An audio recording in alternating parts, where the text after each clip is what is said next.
Hi, welcome to the Intuitive Writer Activation Workshop, a free online course dedicated to helping you unlock and access your natural intuitive writing abilities. I'm your instructor, author Camille Peacock. Please support this free content by hitting the subscribe button and telling all your writing buddies. Thank you so much, and I hope you enjoy the course. Hello and welcome to the final module of the Intuitive Writer Activation Workshop. In this module, I'm going to leave you with 3 pieces of advice for integrating into your intuitive writing practice.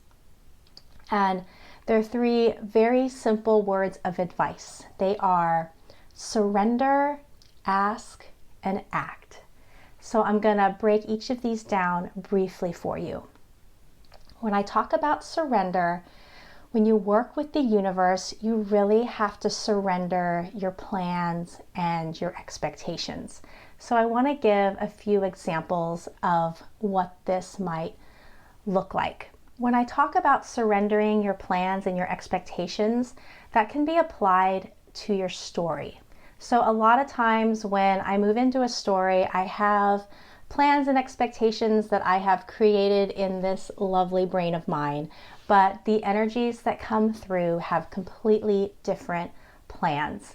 And a really good example of that is the story that I shared of Jessica and how she brought the topic of rape into one of my zombie books. And I really had to surrender to that because it wasn't part of my plan and it was very unexpected. But by surrendering to this energy and to what Jessica was asking of me, I was really invited to take my story to new places. And as a creative person, I was really invited to stretch my limits and grow as a writer and a creator. So I have so much gratitude for that. But I never could have done that without surrendering. The other thing you often have to surrender are your plans and expectations around timing. Now, the universe has divine timing, and it doesn't always make sense to us, so we really have to surrender to it. So I'm just going to give you a few examples of that. While I was working on this workshop, I knew that there was a guided meditation that was going to come through to help all of you connect with your writing guides. And at that time, I had a very busy weekend planned. I had camping plans with my daughter. So I knew that I was going to be gone all weekend. So I made sure that I carved out an hour of time Saturday morning so I could sit down, connect with my guides, and bring this meditation in. So I did that. And guess what? As soon as I connected and went to the place where I usually met my dolphins, they weren't there. Nothing was there. Absolute silence, absolute stillness. And for whatever reason, that was not the day that I was going to bring in the meditation. And of course, I was bummed because I had plans, right? I had set aside this time. I had said, oh, this is when we're going to do this. But the universe had other plans. So what could I do? I went on my camping trip, had a great weekend with my daughter. And when I came home and I sat down to meditate Sunday night, as soon as I connected, my dolphins were there and they brought the guided meditation. And I can't tell you why Saturday morning wasn't the right time and why Sunday night was, but there you go. I had to surrender to the timing of the universe. And this also shows up in how I receive stories and messages around my stories. I don't always receive things in order. And again, I can't tell you why that is, but it happens all the time. Most recently, I was working on polishing book 2 in my current zombie series, and as I was doing that, I received a very clear vision of an important scene in book 4. And honestly, I have no clarity around that scene. I don't know character-wise how I'm going to get there. I don't know plot-wise how I'm going to get there, but I surrendered. I wrote it down. I have it recorded, I know it needs to be included, and I'm just trusting that when the time is right, the clarity will come. So these are all examples of surrendering plans and expectations. And you're going to come up against this time and time again as you work with the universe and engage your intuition and bring it into your daily writing practice. The next thing we're going to talk about is the art of asking. And asking is a very, very important part of your intuitive writing practice. And I ask every day, and I use my voice. I believe it's more powerful when you use your voice as opposed to asking in your head. I don't have proof of this, but I invite you to use your voice and ask for help. Ask your characters for help. Ask your scene for help. Ask your story for help. Whatever you specifically need help with, ask. And what the asking does is it opens up this energetic line of communication between you and the universe and the energies that you're working with. And by opening up this line of communication, you're clearing up the flow so that you can better receive your answers, so that you can clearly receive the direction that wants to come through.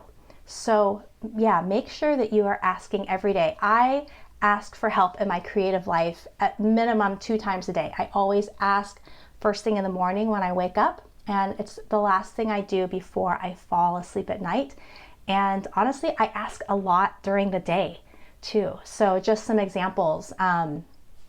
Hey guys, I've got another podcast episode I have to record. Can you help me? Can you give me some clarity around what needs to come through? I'm seeing this scene, I'm seeing this theme, but I'm not completely understanding it. Can you help me out? Hey Jennifer, hey Leo, I'm working on this scene. I'm bringing you guys in. I'm not totally seeing how you guys are going to play out in this scene, how your interactions are going to go. Can you help me out? Or, hey story, I'm stuck. I need help. I'm not seeing this. Can you help me see what happens next? Can you show me how this scene rolls out? So I just encourage you, ask every day, ask out loud. And of course, you can also ask in your meditations. I do that as well, but I really encourage you to ask out loud every day for all the things that you need help with in your creative life. And honestly, I ask for help with all the things I need in there were other aspects of my life as well, and that works wonders. So you can try that too. The last thing that I'm going to talk about is the importance of acting, the importance of taking action on all these things that you're receiving. You can meditate till your ears bleed. You can ask for help. You can use your intuition. You can connect with the universe. You can do all these things, but at the end of the day, none of it matters if you're not taking action. If you're not acting on the energies and honoring those energies that want to come through and incorporating them into your stories, if you're not taking the creative advice that comes from your guides, if you're not following through on any of this beautiful stuff that you're receiving, it doesn't mean anything.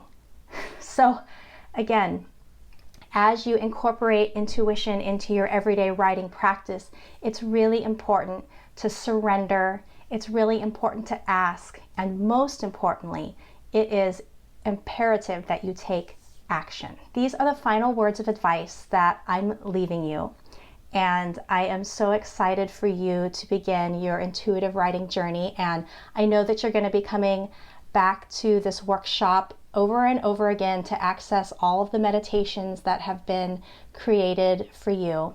So I wish you so much magic and connection as you move into this new phase of your writing life and as you bring this new practice into your creativity. I wish you nothing but joy and connection. Would you like to continue your journey as an intuitive writer?